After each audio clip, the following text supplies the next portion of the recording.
for the 5th New Orleans Entrepreneur Week. What an amazing week. We've had over 1,063 folks attend in the first 3 days. We haven't got the numbers today, but this is a triple from last year.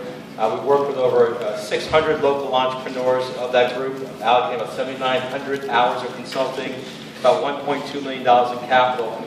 And it felt like a Mardi Gras experience with the water challenge, an ed challenge, an art challenge. But if this were a great festival or a great season, this is like the Neville Brothers closing it out, right? And I'll preface this. About an hour ago, we called Jim up because Jim had just gotten in town from vacation and said, "Jim, what are you doing? We actually would love to have you close this out." So I appreciate the late knowledge, but the late recognition. But you're about to meet one of the most impressive, dynamic, and probably forces of entrepreneurial investment knowledge in the world. And the fact that he's here in New Orleans, not just today, but Jim's been a friend of the Idea Village and New Orleans ever since Katrina. And to give you a little quick story, we met Jim because right after Katrina, a team of Stanford students called us up. And where's Darren? Is Darren Dotson here? Where's Darren called me up and said, "Hey Tim, what are you doing? I'm a senior at Stanford. We've got 25 of us. We're just so pissed that New Orleans is going through so much trouble. What do you need?" And I just said, "Hey, I need some money. Bring some money down for these entrepreneurs." I said, "I'll put up some money. You put up some money." And they came down, 25 entrepreneurs, through spring break, and they targeted Ferret Street, Oak Street, and Variety Road. And this was right in 2007. And how do we identify entrepreneurs that can catalyze those corridors? So, as I talk about this, think about Oak Street now, think about Ferret Street. How vibrant, cool, and great those are. But when we came down, when Stanford came down, they were barren. And the goal is, how do you find an entrepreneur that can actually catalyze that street? And by the end of the week, there's a very impactful conversation of finding those entrepreneurs who are now still open and the key anchors of those communities, but also the impact of those students. And I mention this because Jim's an alumnus of Stanford, and it was his sort of I guess Darren and Jim had this idea of MBAs can impact New Orleans. And that was the foundation of Entrepreneur Week. The next year, we actually decided to invite 6 schools down, and 2009 is how it's grown. But more importantly, Jim's wife is from New Orleans, right? And I think he's here not only because he believes in the city, but he cares about the city. And more importantly, he's been a catalyst for inspiring the entrepreneur momentum. So with that being said, I'm really pleased and honored to introduce Jim Coulter. He is a founding partner of TPG Capital. It is one of the world's largest private equity firms. Founded in 1992, is a leading private investment firm managing in excess of $48 billion in assets in more than 35 countries. I'll say it again, $48 billion. I think that's more than Louisiana, I think, right? TPG is based in San Francisco and has 14 offices in 10 countries, but some of the companies that they have invested in include Neiman Marcus, J. Crew, IMS Health, Creative Arts Agency, Continental Airlines. These are companies that are worldwide, but obviously his heart is in being in entrepreneurship.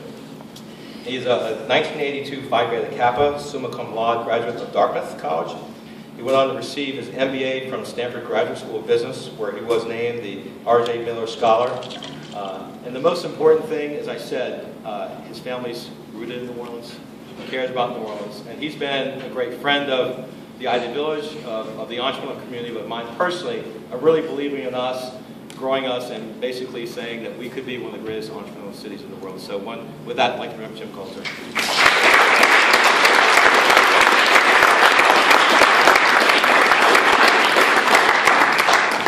Wow. You guys hear me okay? Yeah. I just got back from vacation. You can tell that because I have a beard. So my family and I have a little bit of a joke because even when I'm on vacation, all the devices work. So the only way you officially know that I'm on vacation is I don't shave. And so having not shaved for a week, I arrived this afternoon. I think I had a speaker that canceled because of illness. So we're going to go on a little journey today because I have no idea what some of these slides are going to be. I haven't seen them for a while. But we're going to have some fun talking about entrepreneurship. It's really fun for me to be back here because Tim's right. When this started, it was a small idea, really led by Darren, which was let's bring some MBAs down. We came down post-Katrina, and Darren brought back a pretty interesting idea, which is it's really great to go into an area and build houses, but if you don't have jobs, you're going to have empty houses. And if you build the jobs, the houses will build themselves. So 6, 7 years later, if you look at what's happening, this is about a community getting around the concept of entrepreneurship jobs and the ecosystem that implies. That's a key word, ecosystem. What I think Tim figured out with the idea of building a crowd is that if you get all the pieces together, things happen. You can't just have a university. You can't just have a friendly business community. You have to have all of the pieces together. But at the center of all those pieces is the entrepreneur. That's what makes it all work. We have a number of the entrepreneurs in the room, don't we? That's a very special thing. And it's been a piece, maybe the most interesting piece of my career path, is that question is, what is it that makes a great entrepreneur a great CEO? Now, for me, I've been lucky enough to find a job that fit me, which is I'm an investor. These are companies that we've been the lead investor in around the world. But while the companies themselves have been interesting, our portfolio today is about $110 million or so of annual revenues, with the Fortune 12 or so. But it's different than a single company because each of our investments is run by an individual CEO. There's really very few people anywhere that have had the opportunity to sit one-on-one, close working relationship with as many CEOs as I have over my career. If you think through them, this is a few of the people I've worked with, from Trump to Branson to Jobs, Meg Whitman, Herb Keller, started Southwest Airlines, Jerry Yang. Many of these people you know, but I've also had a chance to meet a bunch of people you don't know. Dennis Gillian started a company called Quintiles. Richard Lovett runs Creative Artists Agency, a real Hollywood powerhouse. Chairman Liu started a company called Lenovo, which is the largest computer company in China. And as I thought back over my career, just the genesis of this talk, for those of you who don't know McKinsey well, McKinsey throws a bunch of conferences each year. One of the conferences they throw is for future CEOs. I got a call one day from McKinsey. They said, we'd like you to come speak about CEOs at our conference. This was maybe 2.5 years ago. I said what I usually say to request to speak. I said no. I hung up the phone, and I thought about it. Why do they want me to talk about CEOs? And I realized that this journey that I've been on probably gave me more opportunity to have some insight. So having been on the journey, I figured I'd actually find the insight. And I began to think about all these people I'd met, many of them very successful, and said, what is it that ties them together? And it was something absolutely different than what I expected coming out of Stanford Business School. There were people here with PhDs, there were people here who hadn't finished high school. There were incredibly successful CEOs who were great speakers, and there were people who could not finish sentences who were highly successful across our portfolio. So I began to struggle with this question as I tried to put together some remarks on what is it that makes a great CEO. I'm going to put aside all the pablum, right, which is leadership and communication and some of the things that you read in all the books and journals. I'm instead going to focus on some of the things that surprised me, or the things I didn't expect within the CEO community I'd gotten to know. I'm big on analogies, so when I started to think about this question of, what do you look for in a great entrepreneur and CEO, and what do you look for in yourself if you want to be an entrepreneur? As I struggled for a little bit on the analogy. And I finally took myself all the way back to college. I was a soccer player at Dartmouth. And I remember the first day I walked on the soccer field. I was a walk-on, didn't know any of the other players. And I looked around the field and I said, who's going to be good here? And I thought it was going to be the person who looked like the best athlete, the person that was fastest. And it turned out the two best soccer players, one was a really slow 6'4" guy who was slightly stoned from Long Island.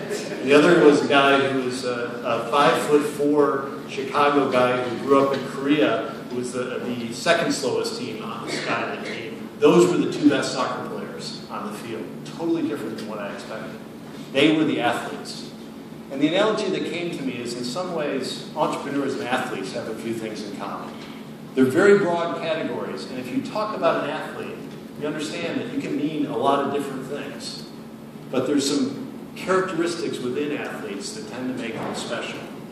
And so what I'd like to do is talk a little bit about a bit of a stretch in terms analogy, but for something to give us a little context. Entrepreneurs and athletes, what can you learn by thinking about them too? These are three incredible athletes. And like entrepreneurs, they're very different. But if you look inside them, what are some of the commonalities you might find?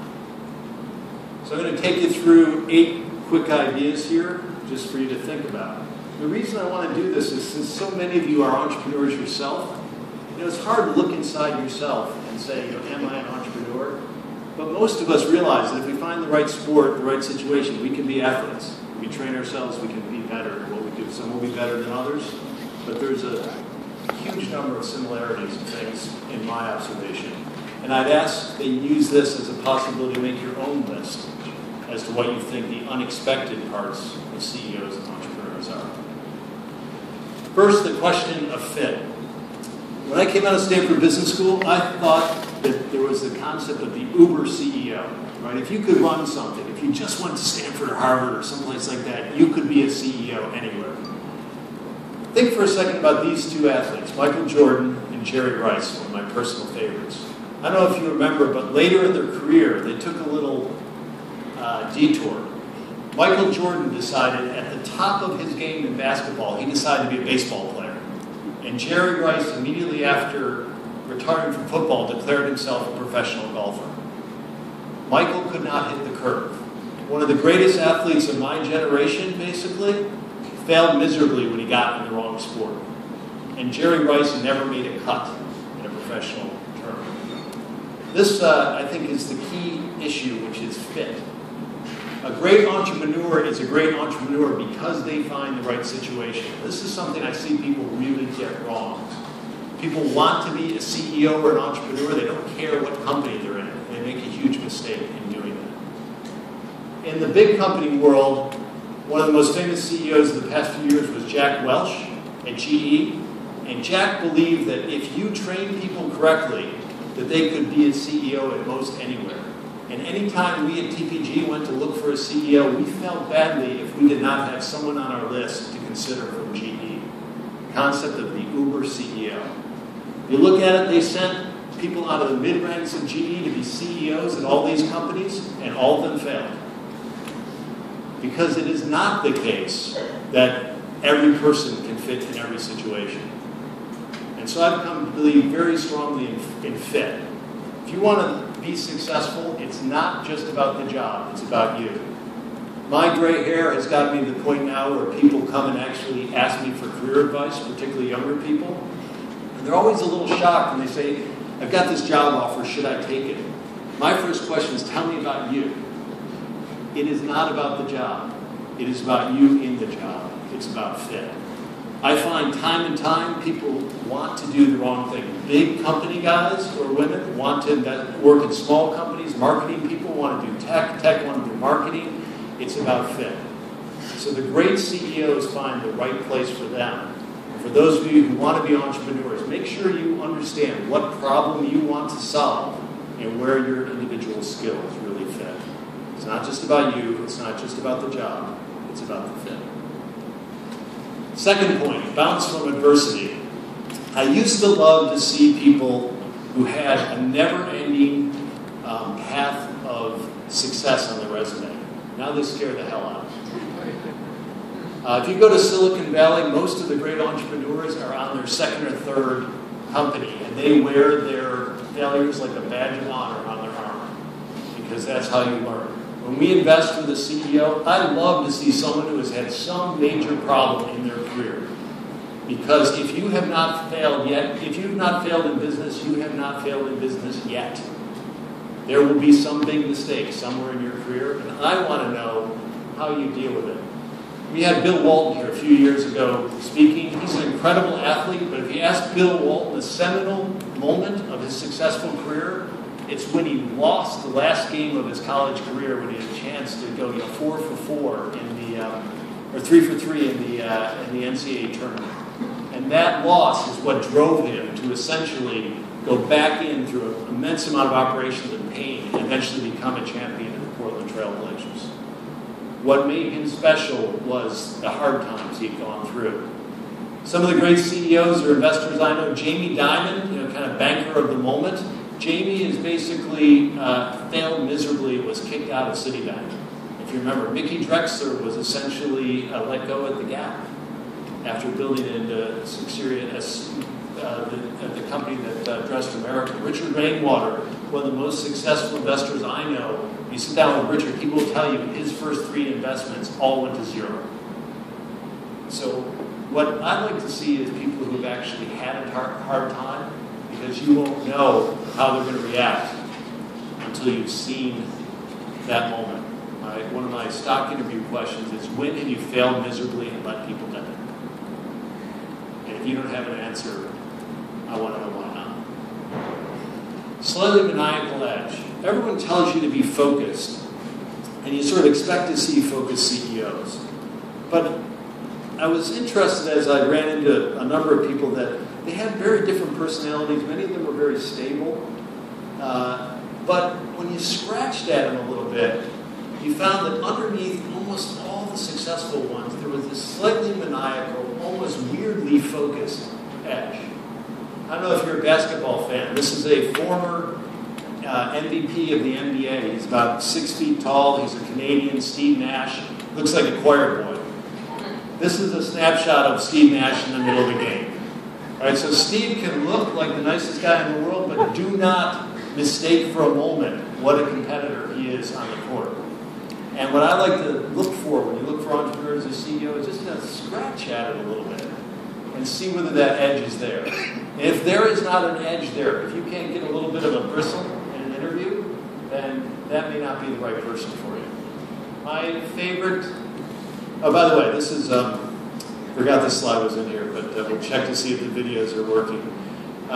One of my favorite movies for business is A Social Network. I have no idea if it has anything to do with how Facebook actually came together, but they're great character studies, and it's great to see how movies treat business. It's very few movies where you have someone who is both a good person and a successful business person.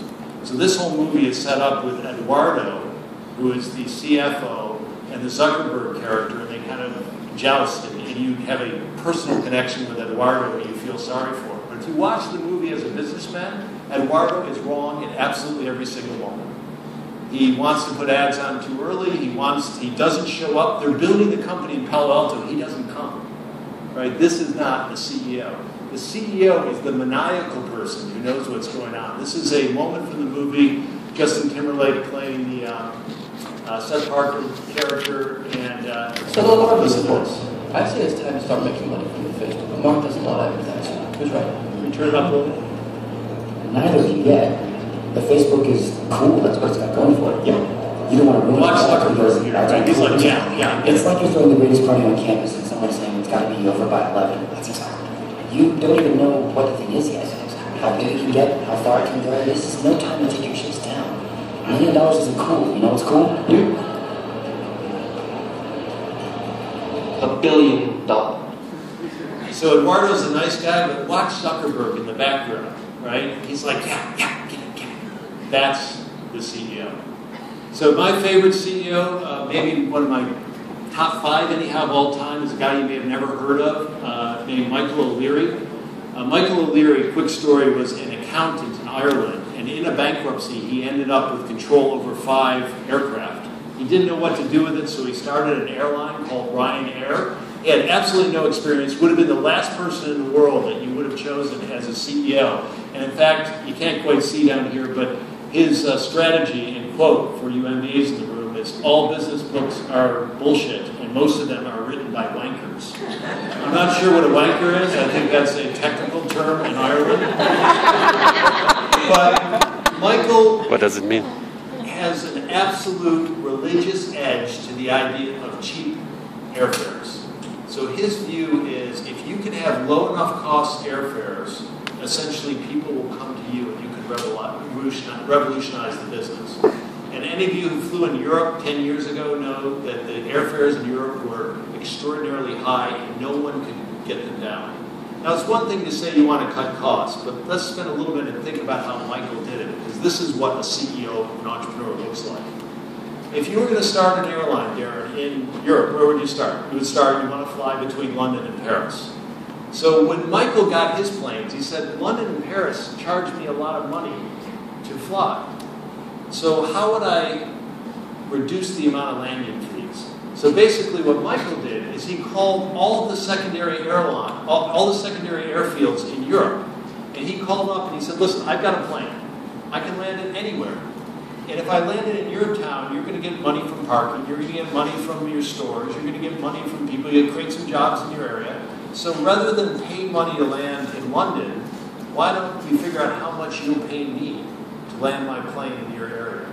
And so he started an airline, which was absolutely crazy, flying to Biarritz, Derry, Cork, Ponza, I don't know where these places are, Alicante, etc. This is absolutely against what every business book would say to you. But by doing that, he was able to cut fares by almost 80% and let the people drive to him. Totally different idea. That's an entrepreneur, right? It was edgy, it was different, it was an idea. Then he was the guy who you curse every time you go to an airport. Until then, all pricing in the industry was bundled. And this was in the late 1990s. And he came up with the idea, why should you pay more if you don't check a bag? So he started charging for bags, first person to do it. Then he started charging you if you bought an infant. Then he started charging you if you had heavy bags. Then he started charging you for food and water. He finally got stopped when he tried to charge for the bathroom. True story, he tried to charge £1 for everyone who went to the bathroom. And his idea was, if you don't go to the bathroom, why should you pay for the bathroom? Right? It costs a lot of money to have a bathroom on a plane. If you're not going to use it, why should you pay? And so by going ever cheaper and cheaper, as crazy as it was, edgy as it was, he became the most profitable airline in the world. It even went as far as his advertising, just to show you what a maniacal edge looks like. He used, to open up his route to Portugal, he used a picture of the Pope in an ad. There's a shrine down there, and he basically said that, the fourth secret of fentanyl was Ryanair has low fares. Now it cost him nothing to put these ads out, but what do you think happened? He waited, and there was a bunch of press about him putting the Pope in ads. He didn't do anything about it. He waited a couple of weeks, and the inevitable happened. He got a letter from the Vatican. What did he do with the letter? He immediately leaked it. Ads everywhere, or articles everywhere, millions of dollars of free publicity. He waited a few more days for that to calm down, and he called a press conference to which he showed up dressed as the Pope, preaching a sermon on low fares. So you can have some fun as an entrepreneur, but you can also be edgy. And all this was, this was $10 million of advertising he got for essentially $100,000 for those first ads. It's all about low cost for Michael. Let me show you, to end this up, a clip on Michael. And this is absolutely opposite of everything they tell you in business school, but this is about what having an edge and being fanatical looks like. It's him on late night TV talking about his plan to put in a stand-up cabin on airlines. Cabin and a seating cabin. The seats will be €25, the standing cabin will be €1. I guarantee you we will fill the standing cabin first. I love my customers. I think the great thing about Ryanair is we deliver the best customer service in the world airline business, which is probably the largest airline in the world. Is the customer always right? No, the customer is nearly always wrong. So when you're looking for a great CEO, if you want to be an entrepreneur, if you are doing what everyone else is doing, if the answers that you come up with, if the edge that you have is a little too dull, you're not going to be successful. You've got to basically have a little bit of an edge, and you've got to have ideas that are different. You don't have to be this fanatical, thank God, but just to remind you, this is the type of thing that I'm looking for. Someone who is fanatical and believes in what they're doing, has a plan, lower airline prices will work. Beware of the superstar move. Don't read too many business books, right? Because business books are about superstars telling the story about how they did things, and be careful to do it your way. So I'm a soccer player, as I said. I have to play one soccer video. This is a play from last summer, Wayne Rooney doing a bicycle kick. If any of you have ever seen soccer, it's one of the most amazing soccer plays ever. Over his head, 80,000 people, just absolutely incredible. Now, if this was business, Wayne Rooney would write a book about that. And from then on, every businessman would try bicycle kicks. But as sure as that happened, this is what would happen in the aftermath. So it was great that Walter Isaacson wrote the book. I love the book on jobs, but do not necessarily read the book and decide that's how you're going to run your company. Steve Jobs can do it. He was one of the great entrepreneurs of all time. That was a superstar entrepreneur. If you're building a company, do not necessarily mimic Steve's moves. Find the ones that are going to work for you. Lack of respect for roadblocks. This is the guy who will make a great CEO.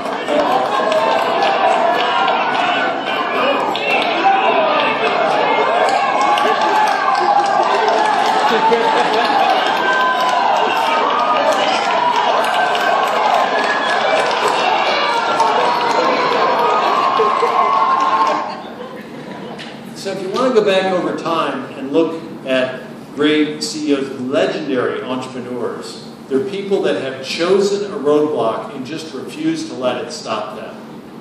These are some of the most famous entrepreneurs from the 1870s through the 1920s. Henry Ford, John Rockefeller, Howard Hughes. Each of them chose an idea that was a major change in life. The telephone, oil, the car, aircraft. They are famous because they broke through a fundamental problem and a fundamental roadblock. If you think about the entrepreneurs that you see today, Google, what was their roadblock? You have this huge thing called the internet. How do you find what you want? Major roadblock. Records, vinyl, that was a roadblock. Jobs found the iPad. Facebook, parties were only physical. Basically, Facebook took parties online. And why is the iPad cool? Because keyboards are essentially a roadblock that the tablet has gotten us around. So if you're going to pick a problem, if you run across a problem, you have to find a creative way to break through it. So when someone brings me a company idea, one of my first things is always, what problem are you solving? And often it's a problem that's kind of a cool problem, but is it an important one? And if you've fundamentally chosen an important roadblock, you're going to be more likely to be a hugely successful entrepreneur. Little problems have little outcomes, big problems have big outcomes. I want to show you how this can work, though, in a smaller situation. Gordon Bethune ran Continental Airlines for us. We bought it out of bankruptcy. It was the least respected airline in the country. We left it 7 years later as the #1 airline in the country. Gordon was the guy who made that happen. And he had an interesting way of solving problems. One of the big problems we had in the airline industry is that people didn't come to work. So on the ramp, on any given day, only 70% of the people who were supposed to show up to move bags showed up. We tried programs, we tried incentives, we tried a bunch of different stuff. It would cost us literally $30–40 million a year because we had to overhire by almost 50%. So Gordon came to us one day at the board meeting and said, you know what, I want to give away a couple $100,000 worth of cars. I said, you want to give away cars? Okay, what's the plan? I said, well, here's my plan. And he started a program which is if you had perfect attendance on a ramp job in one of the major continental hubs for a whole quarter, for 3 months, your name went into a hat. They draw one name out, and that person got a free car. And that free car got the parking spot right by the door, so that everyone had to walk by it every day, seeing who had been in perfect attendance for that quarter. He put that in place, and we gave away one car a quarter in about 7 different hubs, and our attendance went from 70% to 95%. We saved about $40 million with a creative way to get through a problem that no one else could get through. So problems big and small are important, but if you hit a roadblock, the really good entrepreneurs, the good CEOs will find an interesting way through. Ability to deal with uncertainty. When I did the whole MBA thing, I learned about business plans, spreadsheets, charts, etc. You always have a plan in business. And the one thing you know is that the plan will fail. Athletes face this all the time. So if you think about a football game, you have a game plan. You then get together, you have a plan for that series. They then get in a huddle. They all talk about it for a little while. They have a plan for the play. But the great ones do this. Ron Richmond, 96 double! 96 double! Peyton Manning walks to the ladder. the plan never works. If you ever watch Peyton Manning play, he calls off whatever his plan was. He calls it off about 40% of the time at the line. And what I've learned is that great CEOs are not the people that walk in with great PowerPoint telling you their plan. Great CEOs are people who tell you, or people who react well when the plan totally fails. One of my other favorite interview questions are, when have your plans gone totally wrong? When have your plans gone totally wrong? I'd like to hear how you deal with uncertainty. The reason this is important, I want you all to look at these two logos. These are famous logos in business, but they're split down the middle for a reason. The reason is people who don't deal with uncertainty, companies who don't deal with uncertainty, ultimately go the way of the companies on the left. Each of these companies was a major player in their industry, and they failed to adapt. Blockbuster should have been Netflix, right? It should have been Netflix. Kodak, how did they not get the digital photography world when it was happening? On the other hand, the companies on the right, DuPont was founded in 1812 as a gunpowder manufacturer for the War of 1812, and they're still around today as a leader. So CEOs, companies, entrepreneurs, whatever your plan is, wherever you start, it's going to end up in a different place. One of my favorite stories on dealing with uncertainty, Greg Brenneman. Greg's run a couple of companies for us. He's one of the few multi-dimensional, multi-company CEOs I've run across. We put him in charge of Burger King. We had bought Burger King from Diageo. Diageo is a liquor company that somehow ended up owning an 11,000 outlet fast food company. And when we got there, they had 9 CEOs in 11 years. And they basically took people who had been in the liquor business, they sent them to southern Florida because it was warm, at the end of their career, and said, "You've done really well with Captain Morgan Rum. Why don't you go down and run the hamburger place?" Not a surprise, they failed. And they thought they tried everything. So we put Greg in. We had mounds and mounds of data. We studied everything at Burger King. And he said, "I'm going to focus on 2 things. Now, if you're running a burger place, what would you focus on? Your top 2 choices would probably not be his top 2 choices, which are drive-through speed and restrooms." Why drive-through speed? It turns out, as sad as it is, that about 60% of fast food is consumed in cars. And the real core to a fast food restaurant is that drive-through on the side. And there usually are 3 or 4 fast food restaurants within sight of each other. So if you pull into a drive-through and there are 4 cars, you will leave. If you pull in and there are 3 cars, you will stay. So the entire profitability of the restaurant came down to the time that you got people through the window at the drive-through. That was the quickest marginal way to profitability. So Greg took our drive-through time from 190 to 150, essentially from 4 cars to 3, and he tripled profitability. The second area you focus on is clean restrooms. We went out and measured how clean the restrooms were. Why is that important? Turns out it's not because everyone's going to